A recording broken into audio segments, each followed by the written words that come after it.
Every day, I flee, but the past always catches me. Every day felt the same. The pressing crowds on the subway, the same coffee in my thermos, and the same conversations. Life was routine, and the predictability was my only solace, until the day it wasn't. It began, as all days did, with my alarm's grating buzz. Groggily, I shut it off and followed the monotony of my morning routine. I left for work, and the city swallowed me whole, guiding me to the subway platform. The screech of the train and the murmur of the conversation surrounded me. But today, there was a growing feeling, like a song I couldn't shake.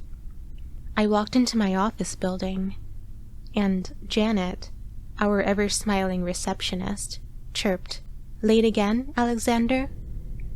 "Mr. Walters won't be happy." A wave of confusion washed over me. That was what she'd said yesterday.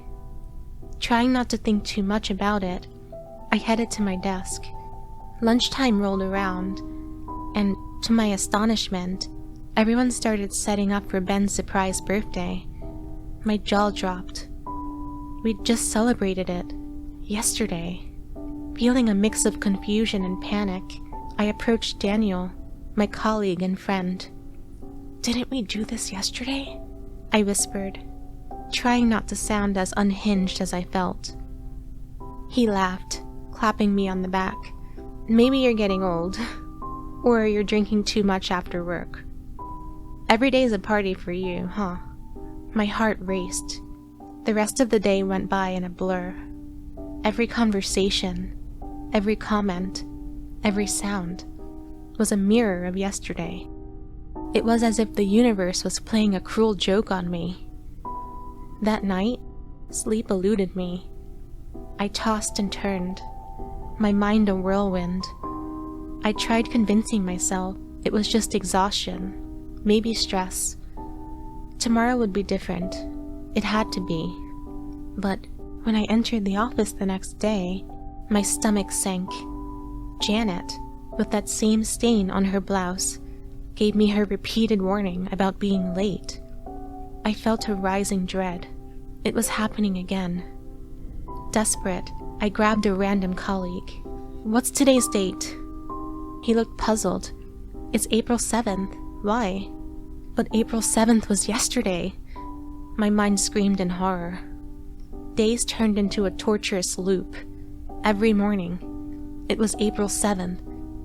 No one else noticed. No one else remembered. It felt like a prison I couldn't escape. My once comforting routine now strangled me. Desperate, I tried changing things. I skipped work, shouted at strangers, tried talking, pleading with Janet. Nothing changed. The world was set on replay, and only I was out of sync. Days, or maybe weeks later, in my despair, something different finally happened. As I slumped at my desk, lost in my thoughts, a whispered voice brought me back. "Wake up."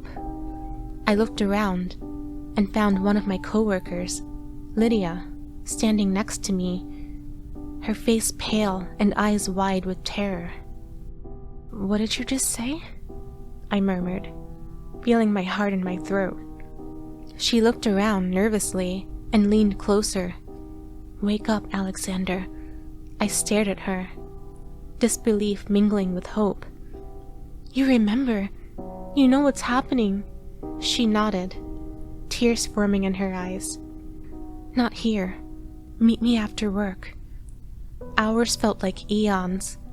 As the sun began its descent, I found Lydia in a quiet corner of a nearby park. "I don't know how, but I remember," she began, her voice shaking. "I remember every repeated day, but I can't bear it any longer. I tried telling others, but they don't listen." We talked for hours, sharing our experiences, our fears. But the more we talked, the more I realized the haunting truth. One evening, Lydia looked at me, her eyes searching mine. "You need to wake up, Alexander." "What do you mean? Why do you keep saying that?" "Because this isn't real. We're not real. You're somewhere else, trapped, and you need to find your way back." I felt like the earth was being pulled from under my feet. This has to be some nightmare. I just need to wake up, and everything will be back to normal. Her voice became a whisper. But what if normal isn't what you think it is? What if you're running from something so horrific that this loop is your escape? The thought sent chills down my spine. Was this some elaborate purgatory? Days, or maybe weeks went by. My desperation grew. I needed to break free. Lydia became my anchor, reminding me every day that I had to wake up. But how? Then, one morning, a memory hit me.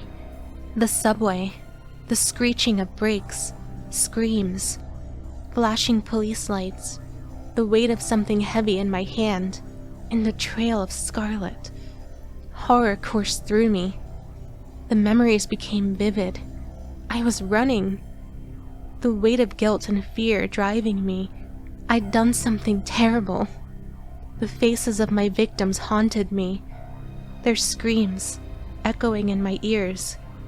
Lydia's words made sense. I was in a coma. My mind creating this loop to protect me from the monstrous reality of my actions. But I couldn't stay here forever. With newfound determination, I tried to force myself awake every day. I focused on the memories, the feelings, trying to reconnect with reality, and every day, Lydia whispered her plea, "Wake up." One day, it worked. The world around me crumbled, and I woke up to the blinding light of a hospital room. My body ached, and the weight of my sins bore down on me. As my eyes adjusted, I saw the stern faces of police officers and the disappointed looks of my family. I was a murderer, trying to escape my crimes, and now I had to face the consequences. The irony was not lost on me. My mind's prison had been a kinder jail than the one that awaited me. Thank you so much for listening. If you're enjoying the content, it would help out the channel a lot if you could subscribe. I hope to see you next time. Stay spooky.